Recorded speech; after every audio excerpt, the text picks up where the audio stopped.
পরিস্থিতি, কখনো এটা ভালো থাকে, আবার কখনো মন্দ হয়ে যায়। কখনো এই পরিস্থিতি আমাদের পক্ষে থাকে, আর কখনো এই পরিস্থিতি অনুযায়ী আমাদের চলতে হয়। কোনো বিকল্প থাকে না। কিন্তু যখনই এই পরিস্থিতি খারাপ হয়ে যায়, তখন কি করা উচিত সেই প্রশ্ন মনে জেগে ওঠে। পরিস্থিতি যখন প্রতিকূল হয়, তখন আমরা কিছু হারালে তা হারিয়ে ফেলি, ঠিক আছে, কিন্তু যা বাকি আছে সেটা আমরা আগলে রাখতে পারি। পরিস্থিতিকে সামলে রাখার চেষ্টা আমরা অবশ্যই করতে পারি, শুধু সেটুকুই আমাদের হাতে রয়েছে। কিন্তু এর থেকেও বড় সমস্যা আছে, অহংকার। কখন প্রবেশ করে আমরা জানতেও পারি না। এই অহংকার আপনাকে বুঝতেও দেবে না যে আপনি সত্যি কিছু হারিয়েছেন। আপনার কিছুই যাবে আসবে না। দেখতে গেলে আকাশের সূর্য নিজের প্রকাশ হারিয়ে ফেলে যখন অন্ধকার ঘনিয়ে আসে। তাহলে আমরা কে হই? ওনার সামনে তো কিছুই নই। এই অহংকার আমাদের দমন করতেই হবে। এটা বিশ্বাস করতে হবে যে এই সমগ্র সৃষ্টিতে আমরা শুধুমাত্র একটা কণা, তার থেকে বেশি আর কিছুই নয়। বিশ্বাস করতে হবে যে আমরা ততটাও বড় নই যে কখনোই কিছুই হারাবো না। এবার যেদিন এই জ্ঞান আপনি আত্মস্থ করে নিজের আচরণ পাল্টাবেন, মনে রাখবেন সেই দিনই অহংকারকে দমন করতে আপনি পথে অগ্রসর হয়ে পড়েছেন। এই অহংকারকে দমন করুন আর আমার সাথে ভালোবেসে বলুন, রাধা রাধা। তালা অনেক পুরনো একটা আবিষ্কার। যবে থেকে এই সংসারে বহুমূল্য বস্তু নির্মিত হয়েছে, তবে থেকেই এই তালা নির্মাণ হয়েছে। তবে থেকে এর ব্যবহার করা হয়েছে, যাতে উচিত সময় এলে পরে আমরা আমাদের বহুমূল্য জিনিসগুলো সুরক্ষিত রাখতে পারি এবং সময় এলে পরে বের করে সেগুলি ব্যবহার করতে পারি। এবার একটা গুরুত্বপূর্ণ তথ্য আছে যেটা জানা অত্যন্ত গুরুত্বপূর্ণ, এবং সেটা হলো যে একটা তালা নির্মাণের পূর্বে তা খোলার যন্ত্র অর্থাৎ তার চাবিটি নির্মাণ করা হয়, এবং এটাই জীবনের খুব বড় একটা শিক্ষা প্রদান করে যায়। আমাদের জীবনে যখনই কোনো সমস্যা আসে, তখন ভয়ভীত হওয়ার কোনো দরকার নেই, কারণ এই প্রকৃতি, এই ঈশ্বর এই সমস্যার সমাধান তথা এর চাবি আগে থেকেই নির্মাণ করে রেখে দিয়েছেন। শুধু দরকার হলো সেই সমস্যার ঊর্ধ্বে উঠে সেই সমাধান খুঁজে বের করা। মানুষ অনেক সময় সমস্যা দেখে ভীত হয়ে পড়েন, চিন্তিত হয়ে পড়েন, নিজের বিবেক হারিয়ে ফেলেন। আপনার শুধু এই মনকে শান্ত করা প্রয়োজন। এই শান্ত মনের সাথে এই সমস্যার নিবারণ খুঁজে নিতে হবে। তাই সমস্যা যতই তীব্র হোক না কেন, ভয় পাওয়ার কোনো প্রয়োজন নেই। পরম শান্ত মনে সমাধান খুঁজে বের করুন। আসুন আমার সাথে ভালোবেসে বলুন, রাধা রাধা। মানুষ বড়ই বিচিত্র প্রাণী। অধিক থেকে অধিকতর ধন লাভ করার চেষ্টায় নিজের শরীরকে নষ্ট করে ফেলেন, নিজের শক্তি হারিয়ে ফেলেন, নিজের সামর্থ্য হারিয়ে ফেলেন। আর যে ধন লাভ করেন সেটা কোথায় যায়? সেই শক্তি, সেই সামর্থ্যকে আবার ফিরে পাওয়ার জন্য। আর কিছু মানুষ জীবন এমনভাবে যাপন করেন যেন তা কখনোই শেষ হবে না, কিন্তু শেষ তো সবারই হবে। আর যখনই শেষটা কাছে চলে আসে, তখন মানুষ এটা বুঝতে পারেন যে সে জীবনকে উপভোগ করেননি। তার কারণটা কি? লালসা। এই লালসা জন্ম দেয় লোভকে, আর এই লোভ জন্ম দেয় আপনারই বিনাশকে। সেই জন্য আজ আপনার কাছে যা কিছু আছে, যেমনটা আছে তার সাথে জীবন যাপন করুন, পূর্ণরূপে যাপন করুন। আপনার কাছে যতই ধন, শক্তি, মান থাকুক, তা সবার মধ্যে ভাগ করতে শিখুন। ভাগ করলে ভালোবাসা বাড়ে, আর এই ভালোবাসা দ্বারা জীবন আরও সুখময় হয়ে ওঠে। তাহলে আসুন আর আমার সাথে ভালোবেসে বলুন, রাধা রাধা। মানুষ সত্যের সাথে অবগত হবার জন্য ব্যাকুল হয়ে থাকে, চিরকাল চেষ্টা করতে থাকে। জন্ম থেকেই তার মনে এই ইচ্ছে জাগ্রত হয় সত্যিটা কি সেটা জানতে। এবার এই ইচ্ছে এটা পূর্ণ কিভাবে করা যেতে পারে? কারণ মনে হয় যে জ্ঞান অর্জন করলেই এই ইচ্ছে পূর্ণ হতে পারে। তাই কেউ কেউ জ্ঞানের পেছনে ছুটতে থাকেন। কেউ এটা ভাবেন যে এই ইচ্ছে পূর্ণ করা যেতে পারে ধন আর শক্তির দ্বারা, তাই তারা ধন আর শক্তি প্রাপ্ত করতে চান। কেউ আবার ভাবেন যে অন্তরের মন্থন দ্বারা এটা সম্ভব হতে পারে। এবার এটাও সত্যি যে মন্থন করলে অমৃত লাভও সম্ভব হতে পারে, কিন্তু তার জন্য এই মন্থন করার জন্য একটা উচিত দিকে অগ্রসর হওয়া প্রয়োজনীয়।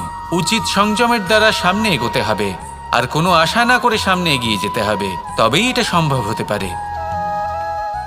একটা বাদ্যযন্ত্রের কথা ভেবে দেখা যাক। তার থেকে সুর তখনই নির্গত হয় যখন তার তারগুলি ঠিক করে বাঁধা হয়। যদি বেশি বেঁধে ফেলা হয় তাহলে তার ছিঁড়ে যেতে পারে, আর যদি ঢিলে থেকে যায় তাহলে তার থেকে উচিত সুর নির্গত হবে না। একটা অত্যন্ত গুরুত্বপূর্ণ কথা মনে রাখবেন, সত্যকে লাভ করার প্রাথমিক আধার হল অনুশাসন। জীবনে এই অনুশাসন আনুন, সত্য আপনা আপনি আপনার কাছে চলে আসবে, আর এই মন প্রসন্ন হয়ে বলবে রাধা রাধা। জীবনে যখনই কোনো কঠিন কাজ আমাদের সামনে আসে তখন আমরা কারোর না কারোর থেকে সাহায্য চাই, যেটা উচিত। কিন্তু যদি যে কোনো ছোটোখাটো বিষয়ে আমরা সাহায্য চাইতে শুরু করি তাহলে কি হবে?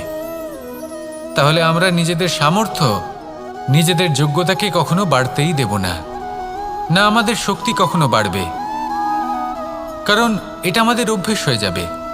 যাই ঘটুক আমরা কারোর থেকে সাহায্য চাইতে চলে যাব, এটাই আমাদের স্বভাব হয়ে যাবে। সেই জন্য আমাদের যেটা করা উচিত সেটা হলো যতক্ষণ না আর কোনো উপায় থাকছে ততক্ষণ আপনি কারোর থেকে সাহায্য চাইতে যাবেন না। চেষ্টা করুন, যা সংকট থাকুক, সমস্যা থাকুক, পরিস্থিতি যতই কঠিন হোক, নিজে সমাধান করতে চেষ্টা করুন। যতটা পারবেন আত্মনির্ভর হওয়ার চেষ্টা করুন। যদি এটা করতে পারেন তাহলে আপনি অনেক কিছু শিখবেন। দিন প্রতিদিন আপনার জীবন আরও বেশি উজ্জ্বল হয়ে উঠবে, ব্যক্তিত্বের বিকাশ ঘটবে, আপনার শক্তি বৃদ্ধি পাবে, যোগ্যতা বৃদ্ধি পাবে, আত্মবিশ্বাস জেগে উঠবে, আর আত্মনির্ভর হয়ে মন বলবে রাধা রাধা। আমাদের জীবন হলো একটা উপবনের মতো, যেখানে কাঁটাও আছে আবার ফুলও আছে। আর যদি আপনি ফুল লাভ করতে চান তাহলে কাঁটার সংস্পর্শে তো আপনাকে আসতেই হবে। এটাই জীবনের সত্য। আমাদের জীবনে, আমাদের পরিবারে, আমাদের সমাজে দেখবেন ভিন্ন ভিন্ন ধরনের মানুষ আছে। কেউ আছেন দুর্জন, কেউ সজ্জন, কেউ শত্রু হন তো কেউ মিত্র। যদি আপনি দুর্জনদের কাছে যান তাহলে শুধুই কষ্ট পাবেন, যদি আপনি শত্রুর কাছে যান তাহলে ঝামেলায় জড়িয়ে পড়বেন। তার চেয়ে ভালো আপনি সজ্জনদের কাছে যান, আনন্দ এবং জ্ঞান লাভ করবেন। নিজের মিত্রদের কাছে যান, আপনি সাহস লাভ করবেন। আরও একটা কথা বলি, এই জীবন এত বড়ও নয় যে আপনি প্রত্যেক সমস্যায় প্রত্যেক মানুষের সাথে ঝামেলায় জড়াবেন। শুধু যার সাথে আপনার মনের মিল হবে তাকে প্রণাম করুন, আর যার সাথে মনের মিল হবে না তাকে দূর থেকে প্রণাম করুন। কিন্তু মনের মধ্যে থেকে প্রেমের বোধ কোথাও যেতে দেবেন না, কারণ এই ভালোবাসাই শেষ মুহূর্তে আপনার উচিত পথ প্রদর্শন করবে। তাই এই ভালোবাসাকে মনে জাগ্রত রাখুন, আর এই ভালোবাসার সাথেই বলুন রাধা রাধা। কোনো এক সময়ের কথা, একজন জেলের একটা ছোট্ট পুত্র ছিল। সে ভাবল যে আমি আমার বাবার মতোই মাছ ধরব। তখন সে একটা লাঠি নিল, তাতে দড়ি বাঁধল, আর সেই দড়ির মুখে যে কাঁটা বিঁধে থাকে তাতে চারা ঝুলিয়ে জলে ফেলল আর বসে থাকল। কিছু সময় পরে জলে একটি তরঙ্গ দেখা গেল। ও বুঝতে পারল খুব বড় একটা মাছ ফাঁদে পড়েছে। ও বল প্রয়োগ করলো, সেটা টানার চেষ্টা করলো, মাছও বল প্রয়োগ করলো, আর শেষে যেটা হলো সেই দড়ি ছিঁড়ে গেল আর মাছ বেঁচে পালিয়ে গেল। দেখুন, ও অনেক চেষ্টা করলো কিন্তু অসফল হলো। কখনো অধিক বল প্রয়োগ করলো, আবার কখনো কম বল, কিন্তু কিছুতেই সফল হলো না। ও পঞ্চমবার প্রচেষ্টা করলো, না বেশি বল প্রয়োগ করলো না কম, ততটাই বল প্রয়োগ করলো যতটা পর্যাপ্ত, ঠিক ততটাই বল, যতটা বল সেই মাছ প্রয়োগ করলো। আর শেষ পর্যন্ত জীবনে প্রথমবার ও মাছ ধরতে সফল হলো। এবার এই কথার সারমর্ম কি? ভারসাম্য। এটাই হলো জীবনের সবথেকে বড় নিয়ম। আমাদের সবার জীবনে সমস্যা রয়েছে, কখনো মন দিয়ে ভেবে দেখবেন। জীবনে যদি কোনো ক্ষুদ্র সমস্যা বা ছোট সমস্যা থাকে আর সেটা সমাধান করার জন্য আপনি বেশি চেষ্টা করছেন, তাহলে তার দ্বারা সমাধান হয় না, বরং আরও বিপদ বেড়ে যায়। যখন কোনো বড় সমস্যা থাকে আর আপনি কম চেষ্টা করতে থাকেন, তখন সমাধান হয় না, তা চলতেই থাকে। শুধু এটাই হলো ব্যাপার। জীবনের সমস্ত সমস্যার একটা ভারসাম্য বজায় রাখা, যদি এটা আপনি শিখে ফেলতে পারেন, জীবনটা আপনার হাতের মুঠোয় থাকবে। আসুন আমার সাথে ভালোবেসে বলুন, রাধা রাধা। মানুষের জীবনে স্বচ্ছতার একটা আলাদা গুরুত্ব আছে। যদি আপনি নিজেকে স্বচ্ছ রাখেন, তাহলে আপনার নিজেরও ভালো লাগবে, সামনের ব্যক্তিরও ভালো লাগবে, একটা অন্যরকম প্রভাব পড়বে। কিন্তু একজন শ্রেষ্ঠ ব্যক্তি কিভাবে হয়ে ওঠা সম্ভব? যার মধ্যে গুণ আছে, শিক্ষা আছে, শুভ চেতনা আছে, যিনি সৎকর্ম করেন। কিভাবে হব সেই ব্যক্তি যার মধ্যে জ্ঞান আছে? শুধুমাত্র স্বচ্ছ থাকলে তো তা হওয়া সম্ভব নয়। প্রথমে আপনাকে বুঝতে হবে যে মানুষের মধ্যে 4টি মূল তত্ত্ব আছে। প্রথম হলো তার শরীর, যার দ্বারা উনি যে কোনো কর্ম করে থাকেন। দ্বিতীয় তত্ত্ব হলো তার মন, যার দ্বারা কোনো কর্ম করার জন্য সে নিজেকে প্রেরণা দিতে থাকে। তৃতীয় তত্ত্ব হলো বুদ্ধি, যে কর্ম আমরা করতে চাই, যে লক্ষ্যে আমরা পৌঁছতে চাই, সেটা আমরা কিভাবে কোন পথে করব, সেটা স্থির করা যায় বুদ্ধি দিয়ে। আর চতুর্থ তত্ত্ব হলো আত্মা। আত্মা হলো এমন এক তত্ত্ব যার কোনো সমাপ্তি নেই। আত্মা হলো অজয়। কিন্তু এরও শুদ্ধিকরণের প্রয়োজন হয়। এই 4টি তত্ত্বের শুদ্ধিকরণ করতে থাকুন, এদের নির্মল রাখুন, শুদ্ধ রাখুন। এবং এটা কিভাবে হবে? শুভ চেতনা দ্বারা, জ্ঞানের দ্বারা, এবং সবথেকে বেশি গুরুত্বপূর্ণ প্রেমের দ্বারা। আসুন আমার সাথে ভালোবেসে বলুন, রাধা রাধা। একে বালি বলুন, মাটি বলুন বা ধুলো বলুন, এ দিয়ে কত কিছু করা সম্ভব। এ দিয়ে আপনি নিজের বাসস্থান নির্মাণ করতে পারেন, প্রাচীর গড়ে তুলতে পারেন, অট্টালিকা নির্মাণ করতে পারেন। কিন্তু যদি এই বালিকে আপনি মুষ্টিবদ্ধ করে রাখতে চান, তাহলে তা হাত থেকে ফসকে যাবে। আপনি কখনোই একে মুষ্টিবদ্ধ করতে পারবেন না। এরকমই হয় আমাদের জীবন, আর এরকমই হয় সময়। এই মুষ্টিবদ্ধ করা বালির মতো। সময়কে আমরা বাধা দিতে পারবো না, আটকেও রাখতে পারবো না। এ হলো প্রবাহমান। জন্ম থেকে মৃত্যু পর্যন্ত এই যে সময়, তা খুবই সীমিত। আর এই সময় আমরা যেটাই করি তার দ্বারাই আমাদের মূল্য নির্ধারিত হয়। আর এই সংসার থেকে চলে যাওয়ার পরেও এই সংসার এই সব কর্মের জন্যই আমাদের মনে রাখে। তাই যদি আপনি এটা ভাবেন যে আজ যে কর্ম করার ছিল আমি না হয় কাল করে নেব, কাল আমার লক্ষ্যে পৌঁছানোর কথা ছিল আমি পরশু পৌঁছব, না, এই সময় খুব মূল্যবান, একে নষ্ট করবেন না। এই সময়কে সদ্ব্যবহার করুন, মহান হবার পথে অগ্রসর হন। একে যদি মুষ্টিবদ্ধ করে রাখার চেষ্টা করেন, এই সময় থেমে থাকবে না। আসুন আমার সাথে ভালোবেসে বলুন, রাধা রাধা। আমরা চাই বা না চাই, আমরা সবসময় নয় কোনো না কোনো লক্ষ্যের দিকে এগিয়ে চলেছি বা কোনো না কোনো যুদ্ধ করেই চলেছি। যেমন যে যুদ্ধ মনের মধ্যে চলছে সেগুলো হলো অন্তর্মনের যুদ্ধ, যেমন পরিবার প্রতিপালনের যুদ্ধ, কর্তব্য পালনের যুদ্ধ, কোনো প্রিয়জনকে না হারানোর যুদ্ধ।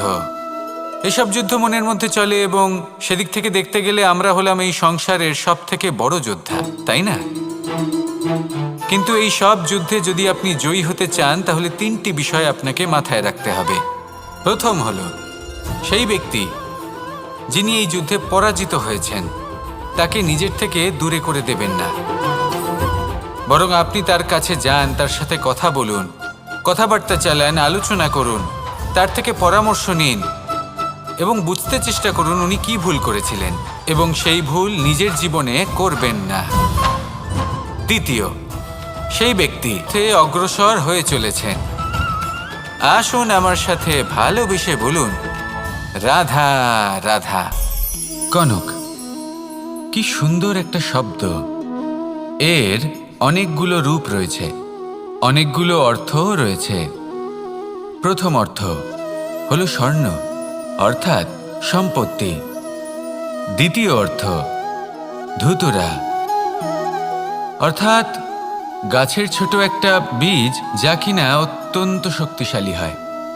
যদি বেশি মাত্রায় এর প্রয়োগ করা হয় তাহলে এটা বিষময় হয়ে উঠতে পারে। এই হলো সেই ধুতুরা যার প্রয়োগ মহাদেবের পুজোতে করা হয়। এবার প্রশ্ন হলো এটাই যে এই স্বর্ণ এবং এই ধুতুরার মধ্যে মিল কি রয়েছে। মিল হলো এটাই যে এই দুটোই মানুষকে মত্ত করে তোলে। ধুতুরা মানুষকে তখন মত্ত করে যখন তাকে সেবন করা হয়, কিন্তু স্বর্ণ, ধন, সম্পত্তি, মানুষ এটা যতটাই অর্জন করে নেয় সেটাই যথেষ্ট। এই স্বর্ণ মানুষের ভাবনা চিন্তা করার ক্ষমতাকে বশ করে ফেলে। মানুষ সম্পত্তির লোভে মত্ত হয়ে ওঠে, কারণ যে যত চমৎকারী, যতটা অমূল্য হয় তাকে সামলানো কিন্তু ততটাই কঠিন, তাই না? তাই মনে রাখবেন, ধন, স্বর্ণ, সম্পত্তি এগুলো ধুতুরার থেকেও অনেক বেশি বিষাক্ত হতে পারে। তাই এর ওপর আত্মসংযমের একটা কবচ পরিয়ে রাখবেন এবং বিবেকের শক্তির সাথে এগুলো প্রয়োগ করুন, তবেই কল্যাণ হবে। আসুন আমার সাথে ভালোবেসে বলুন, রাধা রাধা। বাহ, পুষ্পের সুবাস আমার খুব ভালো লাগে। অত্যন্ত সুন্দর হয় এই পুষ্প। এইভাবে চারিদিকে পুষ্প দেখে মন আনন্দিত হয়ে ওঠে। এবার আপনারা ভেবে দেখুন, আমার চারিদিকে পুষ্প নয়, আগুন আছে। তাহলে কি হবে? আমার শরীর কি জ্বলে যাবে না? অবশ্যই জ্বলবে। শরীরকে কি আগুনের তাপ সহ্য করতে হবে না? অবশ্যই সহ্য করতে হবে। এটাই হলো প্রকৃতির নিয়ম। এই নিয়ম কিন্তু আমরা সবাই জানি, কিন্তু আমাদের মধ্যে বেশিরভাগ মানুষ এই বিভ্রান্তি নিয়ে বাঁচি যে এই যে প্রকৃতির নিয়ম তা আমার ওপর প্রযোজ্য নয়। তা কিন্তু নয়। আমাদের চতুর্দিকে এই যে নিসর্গ রয়েছে, আমরা তার কতটা ক্ষতি করি সেটা একবার ভেবে দেখুন। আমরা বনাঞ্চল জ্বালিয়ে দিই, বায়ু দূষিত করি, জল দূষিত করি, প্রাণীদের হত্যা আমরা করি। কেন? এই নিসর্গ আমরা নষ্ট করি, যদিও আমরা জানি যে আমরাও হলাম এই নিসর্গেরই অংশ। এবার দেখুন, শরীরের কোনো অংশে যদি আগুন ধরান, আস্তে আস্তে সমস্ত শরীরও জ্বলে যাবে। সেইভাবেই নিসর্গ যদি নষ্ট হয়ে যায় তাহলে মনুষ্য জাতিও নষ্ট হয়ে যাবে। তাই এই যে নিসর্গ আপনি দেখছেন, এই পুষ্প, এই বৃক্ষ, বায়ু, জল, এদের সকলকে রক্ষা করুন, নষ্ট নয়। মনে রাখবেন, যদি নিসর্গ থাকে মানুষ থাকবে, যদি নিসর্গ থাকে তাহলেই জীবন থাকবে। আসুন আমার সাথে ভালোবেসে বলুন, রাধা রাধা।